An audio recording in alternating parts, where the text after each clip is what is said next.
Curse to Golf is a match made in heaven for me. Not only do I love golf, but roguelikes are one of my favourite genres. So naturally, I couldn't wait to step up to the tee and smash the ball with my driver, or more accurately, slice it into the water. While I was expecting a unique take on the genre, which is it being a 2D golf-based adventure, but what I didn't expect was to also get one of the most difficult roguelikes I have ever played. But is it a satisfying challenge to beat, or does it leave you with a few broken clubs? Well, that's what I'm here to answer in GameXplain's review of Curse to Golf. The setup is amusing. You are a champion golfer about to make his final shot to win the championship, but just before you can, a freak bolt of lightning strikes, bringing you to Golf Purgatory. Here you must beat 18 deviously laid out holes along with 4 bosses in order to be reborn. In Golf Purgatory, everything is beholden to the whim of the greenskeeper, and he has manipulated the bosses into doing his dirty work. The explorer can change the layout of the hole on the fly, and the forgotten has been consumed by golf. There have been times playing real golf where I wanted to shift the tree a few metres to the right just so I have a clear shot at the green. And I've also been consumed by golf over the past month, so these narrative points aren't wasted on me. The dialogue is honestly quite funny and kept me invested in all the conversations, which is something I can't say for most other roguelikes. Eagle and Albatross are some of my favourites, being 2 evil birds that wouldn't shut up. While I won't go into the details, the conclusion to the story was compelling. It's not a complex or deep story, but it's fun and it made me smile. In Curse to Golf you have 3 clubs, an iron, a wedge and a driver, though oddly no putter. The controls are simple.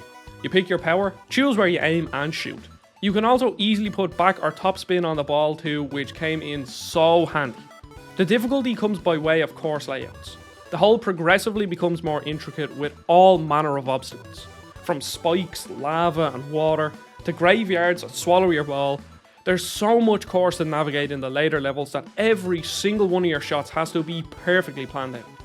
One wrong move and you'll find yourself in a spot that could take multiple shots to get out of. Once again, just like real golf. Even though this is clearly a wacky take on golf, it somehow creates an authentic experience as someone who is still only learning the ropes of real golf. Now, there are some things that are placed to help you out. The most useful are teleporters, which can come in handy when you want to avoid an especially awkward part of the hole. And on top of that, there's these statues that when you break them, they add to your shot count. All of these obstacles and shortcuts make traversing these levels an absolute blast. At any given moment, I would usually have 2 or 3 different paths I could take. And this is where the amazing risk-reward system comes into play. The most compelling roguelikes have the player constantly thinking, should I take the longer, easier route or the shorter, harder one? And it's a decision that gets even tougher when you factor in the card system, which is where the real fun begins. Think of the cards as items from Mario Kart. You start with a deck of them, and from there you can buy them in the shops you encounter along the way, or you can open chests before levels to get them. And there are a lot of them, which adds plenty of options on how to best tackle the obstacle ahead. Some are basic, like practice or extra shots, but as you progress they get crazier and crazier. Eventually I found my favourites. The portal card does exactly what you'd expect, and enables you to place 2 portals within a certain range of the player, and it came in so handy when I was in a tight spot. Another favourite was a rocket ball, which helped me navigate through tight corners. You can use multiple cards in one shot, and I pulled off some ridiculous shots combining different cards.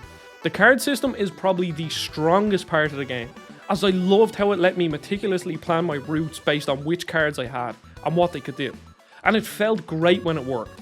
However, there were times where I didn't plan well enough and ended up in a bad spot without the right cards to properly get me out. And it's this risk-reward system where roguelikes live or die in my eyes, and this game nails it.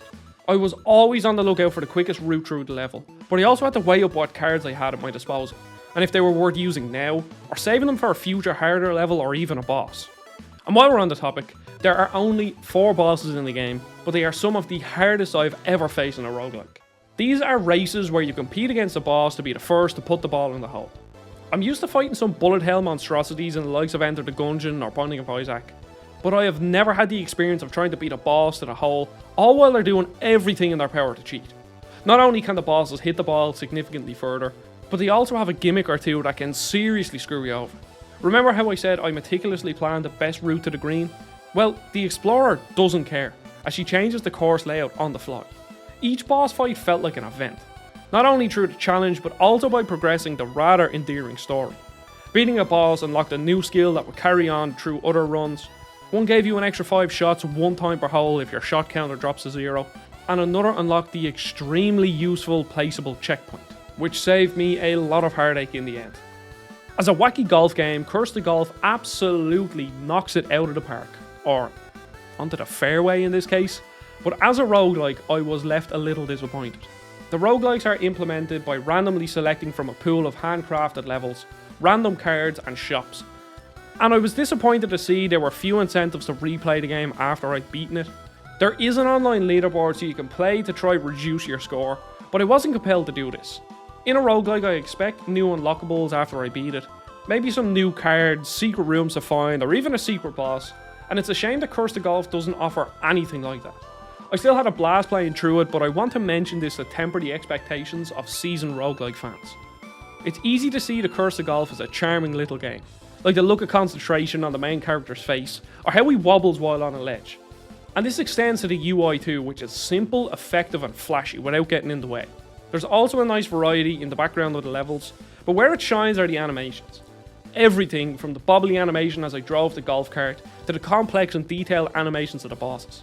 I find it difficult for pixel art to truly stick out nowadays, as every second indie game has it, but the charm of this will stick with me. The music is also upbeat and there isn't a bad track here. The level select theme is my favourite, being a cheerful track that gets me excited for the next hole, until I smack the ball into some spikes.